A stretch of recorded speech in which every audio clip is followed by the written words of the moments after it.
Welcome to our channel. Today we how to back up your Google My Business location data, beginner guide step by step clearly. Open your web browser and go to the Google My Business website. Log in to your Google My Business account using your credentials. Once logged in, select the location you want to back up if you manage multiple locations. On the left menu, click on Info to access your business information. Review all the details displayed on this page. To back up this information, copy the details manually or take a screenshot. For a comprehensive backup, go to the Posts section next. Make note of any posts you have made, and consider screenshots or manual copying again.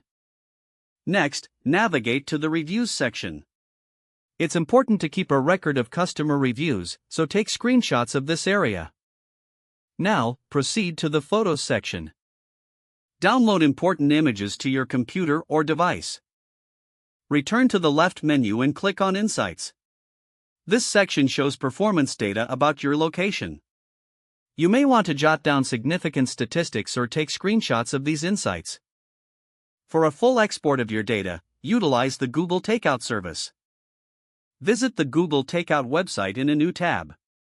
Sign in with your Google account if prompted. Select Deselect All to clear the default selection. Scroll down until you find Google My Business and check the box next to it. Scroll to the bottom of the page and click on Next Step.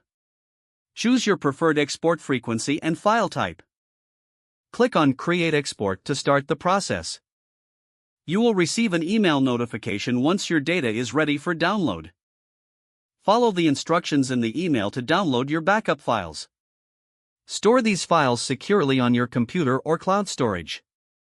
Regularly back up your Google My Business data to keep it updated. If the page does not load, refresh the browser or try again in a private or incognito window. Make sure you are using the correct email address, then retype it carefully to avoid small typos. If your password is not accepted, use the reset option and create a new strong password you can remember. Don't forget to like this video and subscribe to our channel for more step-by-step tech guides.